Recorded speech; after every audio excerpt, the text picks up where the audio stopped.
Votre invité à présent, à 2 jours de la réunion de la Banque Centrale Européenne, c'est Jean-Claude Trichet, ancien président de la BCE. Bonjour. Bonjour. Merci d'être avec nous, c'est toujours un plaisir. Alors, du fait de l'énormité de sa dette publique, la France est trop grosse pour faire faillite, c'est ce que nous disait il y a quelques instants l'éditorialiste aux Échos, Jean-Marc Vittori. DAC ou pas DAC? Ce n'est pas pour cette raison. Non, on lui fait encore confiance. Pas Jean-Marc, la France. Pas Jean-Marc, mais l'ensemble, disons, des épargnants et des investisseurs européens, français et du monde entier.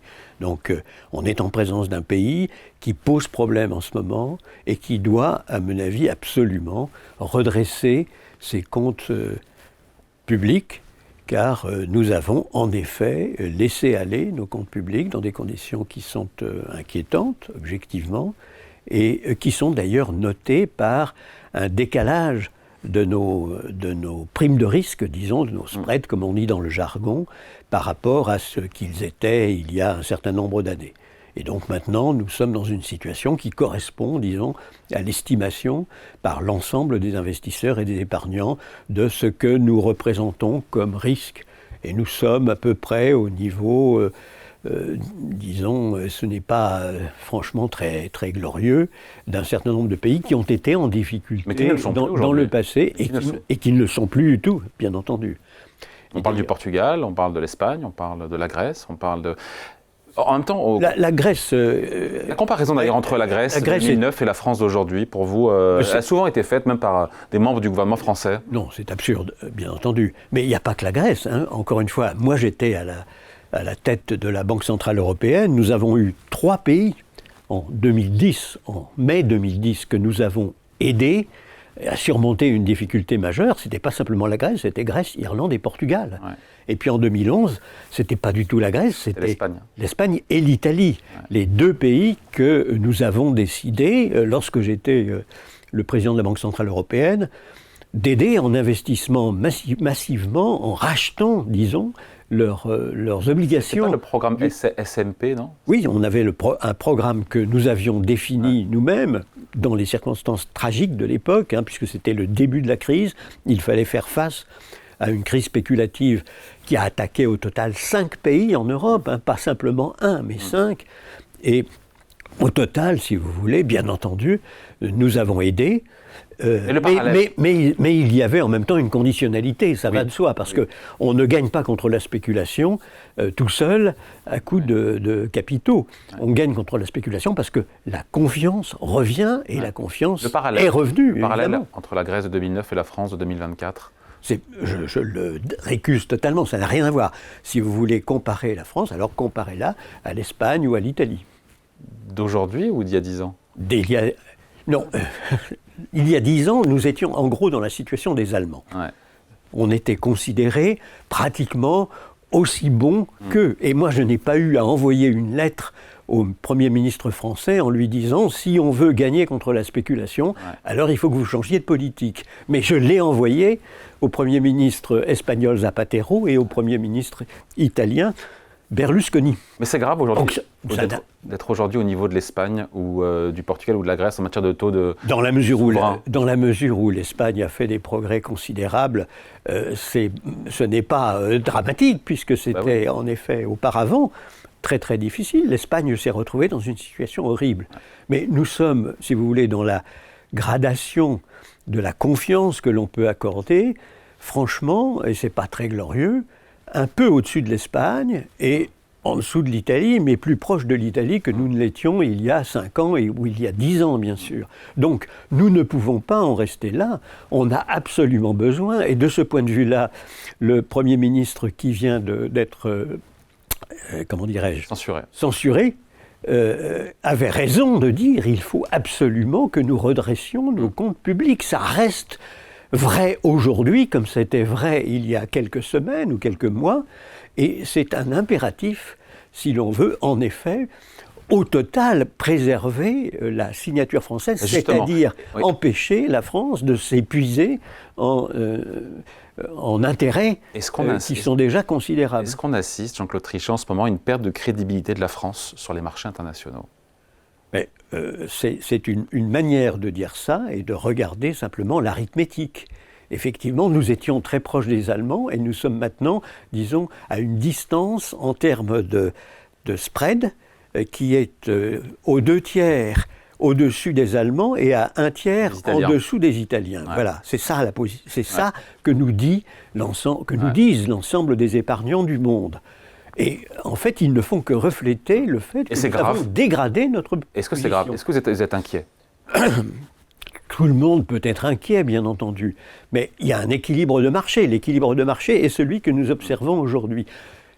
Il fait l'hypothèse, ce marché, que bien entendu, la France ne va pas se laisser aller, parce qu'elle ne s'est jamais laissée aller. Et donc, personne n'imagine que l'on puisse aller au fil de l'eau, comme ça, indéfiniment. Il n'y a pas de mouvement de panique, il n'y a pas de défiance de la part des grands investisseurs internationaux. Bien sûr que non, parce qu'on fait confiance dans la capacité de la France de se redresser. C'est l'hypothèse de travail, c'est mon hypothèse de travail évidemment, mais c'est l'hypothèse de travail que font les épargnants du monde entier. Ouais, si faute de budget, nous a dit Pierre Moscovici, le président de la Cour des comptes, le déficit 2025 de la France se situerait autour de 6%. C'est pas ce qu'attendent les marchés. Hein. Qu'est-ce qu'ils attendent les marchés d'ailleurs? On sera à 6, autour de 6 fin 2024. Les épargnants, on reste à 6, les épargnants du monde entier s'attendent à ce que nous reprenions la marche vers les 3%, qui d'ailleurs ont été autorisés à n'être atteints qu'au bout d'une période assez longue, puisque c'est, sauf erreur de ma part, en 2029. Oui. Mais 3% de déficit public, 6%, si vraiment on n'a pas de budget et que le déficit français l'année prochaine finit à 6%, comme l'escompte en tout cas Pierre Moscovici, est-ce que c'est grave? Je ne vais pas prendre des hypothèses absurdes. Un pays qui est quand même le 5e pays du monde en ce qui concerne les pays avancés, ou 4e ex aequo à vérifier. Donc il ne faut pas nous traiter comme ça, si vous voulez. Nous allons évidemment nous redresser. Je ne peux pas imaginer une seconde que nous nous laissions aller comme un chien crevé au fil de l'eau. Ouais. Ça n'existe pas. Ça, c'est pas la France, c'est pas ce pays. Bon, après, les gens ont du bon sens, si vous voulez. On peut leur faire dire toutes sortes de choses, mais ils ont du bon sens. Et ils savent bien que si on dépense constamment beaucoup plus qu'on ne gagne, au bout d'un moment, on se retrouve dans une très très mauvaise situation. Comme un des mortels, ils ne veulent pas de cela, nos concitoyens. C'est clair pour moi. Ouais. Après, c'est vrai que malgré la crise politique, le brouillard, le chaos politique en France, les marchés boursiers français, obligataires et boursiers français, finalement, ont quand même étonnamment bien résisté à cette crise politique inédite. J'ai dit, on a un CAC 40 qui est à 7400, 7500 points, voilà, c'est pas dramatique non plus. Je disais, sur les taux souverains, on est à 2,80 sur le 10 ans français, on est à 70 points de base sur le spread franco-allemand. Écoutez, on vient déjà de parler de tout cela et des spreads en détail. Ce n'est pas glorieux de se retrouver dans cette situation alors que nous étions, au moment de la dernière très grande crise, la crise de Lehman Brothers, extrêmement proche, disons, de l'appréciation qu'on pouvait porter sur les meilleurs pays de la zone euro. Je n'ai pas eu à signer une lettre pour aucun des pays que j'ai déjà énoncés. Nous étions dans une catégorie complètement différente. Nous étions, disons, à l'abri de la spéculation. J'imagine bien que nous allons rester à l'abri de la spéculation. Je n'ai aucun doute là-dessus personnellement, parce que, encore une fois... Et pour cela, la France devra reprendre le contrôle bien entendu. Compte public. Mais bien entendu. C'est le pari. Mais c'est ce que le Premier ministre a commencé l'ancien Premier ministre, et qui d'ailleurs expédie toujours les affaires courantes, a dit de manière extrêmement claire, et ceci a été noté, me semble-t-il, par l'ensemble de l'opinion française, qui a noté ce que disait en effet le Premier ministre. Ce qui est sûr, et après on passe à la BCE, c'est que les investisseurs internationaux ne se délestent pas en masse de la dette française. Ça, c'est une bonne nouvelle, c'est une bonne chose. Nous sommes au niveau de spread que nous venons de dire. Hein. Tout ça a une traduction arithmétique, c'est aussi simple que ça. Nous sommes à un niveau qui correspond en effet à ce que pensent les uns et les autres. Sauf erreur de ma part, au moment où nous parlons, nous devons être à 2,87% ou quelque chose comme ça. Ce qui est, comme je le disais, à 2/3 au-dessus de l'Allemagne et 1/3 de l'Italie. La France qui devrait bénéficier donc d'un nouvel assouplissement monétaire de la BCE indirectement, qui se réunit donc jeudi, 25 points de base de moins a priori. C'est le scénario le plus probable entre une inflation qui atterrit, on va dire, vers sa cible de 2% et une croissance qui est quand même chancelante en zone euro. Oui. Alors, l'ensemble, disons, des observateurs confirmée par un certain nombre de déclarations faites par les membres de la Banque centrale, du Conseil des gouverneurs de la Banque centrale européenne et par sa présidente, ont clairement dans l'idée qu'effectivement la baisse de jeudi prochain serait de 25 points de base. Ça correspond en effet à l'accompagnement de cette baisse progressive des taux qui correspond à, disons, une désinflation incontestable quand on met de côté, si vous voulez, la volatilité. On est quand même, si vous voulez, encore, en ce qui concerne octobre, parce que je compare toujours les États-Unis et l'Europe. En octobre, on était à 2% en Europe et à 2,6% aux États-Unis. Différence 0,6%. C'est vrai aussi d'ailleurs pour l'inflation sous-jacente. Ils ont 3% de croissance, 2,5% de croissance. Ils ont beaucoup plus de croissance que nous, bien entendu. Et ils ont aussi d'ailleurs une expansivité de leur politique budgétaire colossale. 7% de déficit public. On est dans un monde complètement différent. Est-ce que ce n'est pas leur logiciel quand même qui est meilleur que le nôtre au final? Il y a des deux, si vous voulez. Il est clair que les Américains, d'abord c'est une fédération politique achevée. C'est une fédération politique qui a tous les bénéfices qui vont avec la fédération politique et que nous n'avons pas, bien entendu. Ils ont des marchés qui sont infiniment plus profonds et liquides que les nôtres, puisque les nôtres sont séparés en marché français, marché allemand, marché italien, etc. Donc c'est très différent. Et puis ils ont la capacité de se mobiliser, notamment dans les technologies avancées de manière absolument prodigieuse. L'ensemble du financement, disons, de toute innovation se fait naturellement, alors que chez nous, c'est très compliqué. On a beaucoup de progrès à faire. Ceci dit, il ne faut pas se cacher derrière, si vous voulez, cette apparence de prospérité américaine extraordinaire. Il y a aussi beaucoup d'artificialité. Ils ont, on vient de le dire, eu une expansivité budgétaire incroyable et il faut dire aussi que leur politique monétaire a été, elle aussi, à force de QE, extraordinairement accommodante. Donc, Est-ce que ce n'est pas eux qui ont raison, encore une fois?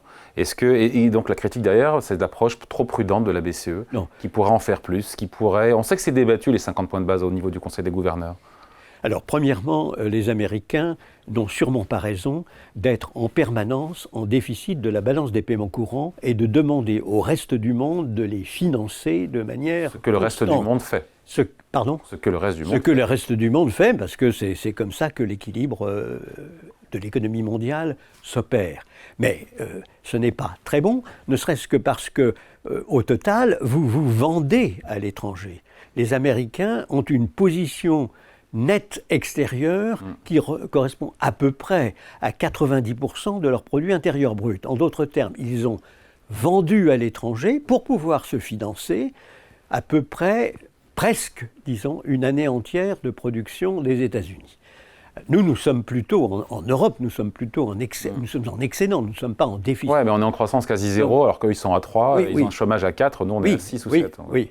Encore une fois, si vous voulez, Et en PIB par habitant, ils sont un tiers au-dessus de nous. Si je reprends tout ça de manière ordonnée, nous avons une croissance potentielle américaine qui est probablement de 2,1% dans une perspective de moyen-long terme, et une croissance européenne qui est probablement de 1,3%. Donc ça fait 0,8% de différence. C'est une grosse différence. Chaque année. Chaque année, bien sûr. Mais ce n'est pas néanmoins la croissance flamboyante, si vous voulez, que nous avons observée au cours de ces dernières années aux États-Unis et que nous observons en ce moment même aux États-Unis. Donc il faut quand même raison garder.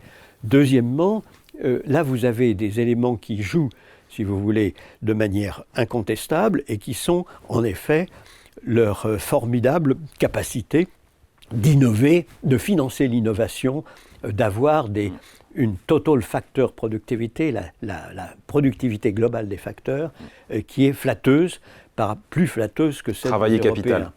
Encore que les meilleurs Européens n'ont pas un produit, si vous voulez, une production par heure travaillée très différente de celle des États-Unis. C'est ça, en l'occurrence? Par exemple, les Allemands, les Français, les Danois, les Belges et les Néerlandais ont un niveau de production par heure travaillée qui est à peu près au niveau américain.